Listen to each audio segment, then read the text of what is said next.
Hey y'all, Coach Simmons here. I want to get right into this today because this is something I think will give you a little bit more things to watch on this Saturday. So, 20 teams face a win and end scenario for bowl eligibility during the final week of the regular season.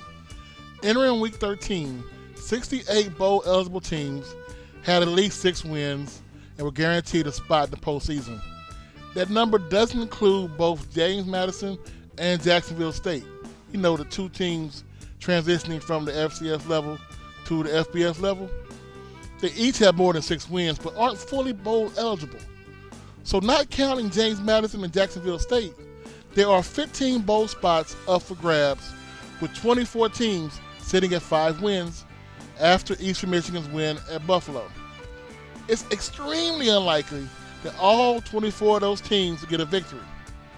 Hell, 6 of the 5 win teams are double-digit underdogs, and just 12 of them are favorites. That group includes Nebraska team that is a 1.5 point favorite at home against Iowa, and 2.5 point favorites in both Old Dominion and Syracuse. If all the favorites win in Week 13 and Navy beats Army on December 9th, there will be 80 bowl eligible teams. Add in JMU and JSU because they are the first up if there aren't enough 6-win teams for all 82 spots. And the bowl will be filled without any 5-win teams. Will that happen as neatly as I laid out? Hell no. But I can dream, right? So we know going in, they have predictions already.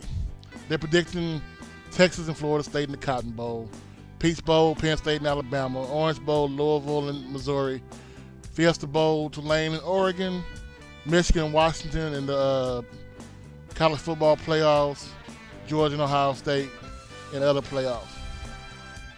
That's what they're predicting right now, right? So, Coastal Carolina's in. That's what people don't understand is that there are more bowls than just the top bowl game. If you have predictions of like the famous Toastery Bowl, I guess it's the Pop-Tart Bowl, you want to call it. But that bowl, I believe, was in Charlotte.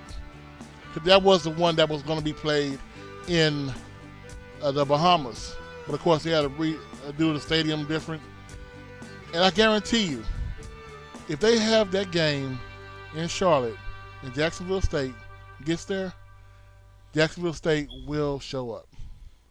Because I want you to understand very quickly, Jacksonville State and James Madison did this correctly. When they moved up from the FCS to the FBS, they shocked the world. James Madison definitely did. Jacksonville State is definitely shocking the world right now.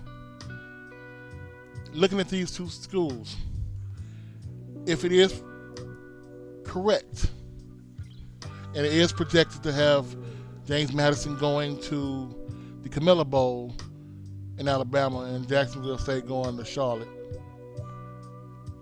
these two schools will set a precedent, which I think is the reason why the NCAA quickly, and I mean quickly, instituted that $5 million rule. Because the thing is, and I'm going to be bluntly honest with you people, the thing about the NCAA, they're reactionary. They don't see the trends. Or they try to keep things, how do I put this nicely? Try to keep things copacetic. Keep it the same.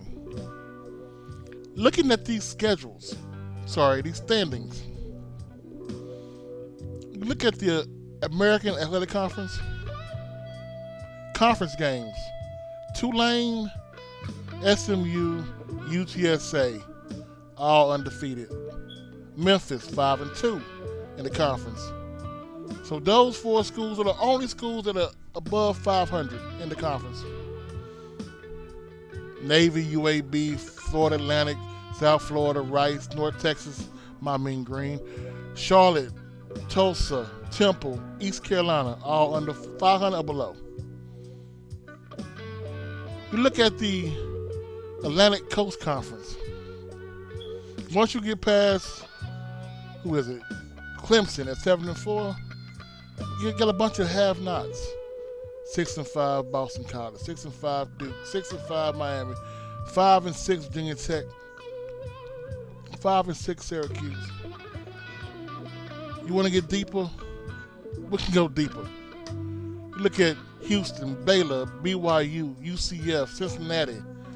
Hell, we can go to the Big Ten. You want to play that game? Okay. We can go to the Big Ten West. Iowa Hawkeyes 9-2. Everybody else 6-5 and below. Conference USA, Liberty, New Mexico State, and Jacksonville State. You want to throw in West Kentucky? Okay, West Kentucky as well at 6-5. Everybody else, Middle Tennessee, UTEP, La Tech, Florida International, Sam Houston. You want to play? And the Independents, Notre Dame's the only one over 500. The MAC Conference, Buffalo, Akron, Kent State, North Illinois, Eastern Michigan just came eligible, Ball State, Central Michigan, Western Michigan, all under 500.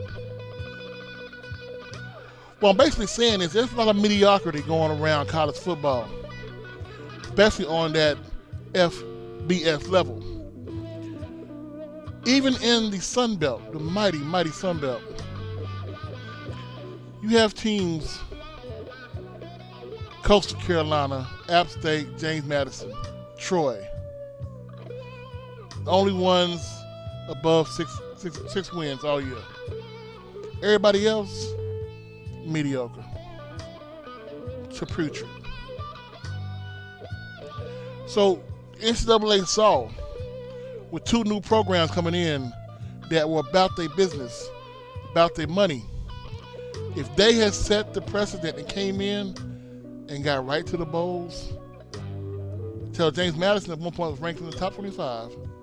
If they got right to a decent bowl game, the floodgates would have been open. Because we all know the big dogs hiding down there in the FBS. We know the Montanas, Idahos. We know the North Dakota schools. They don't want no one else to join the party. So why would you party hard for them? And that's why they want you out of the bowl game.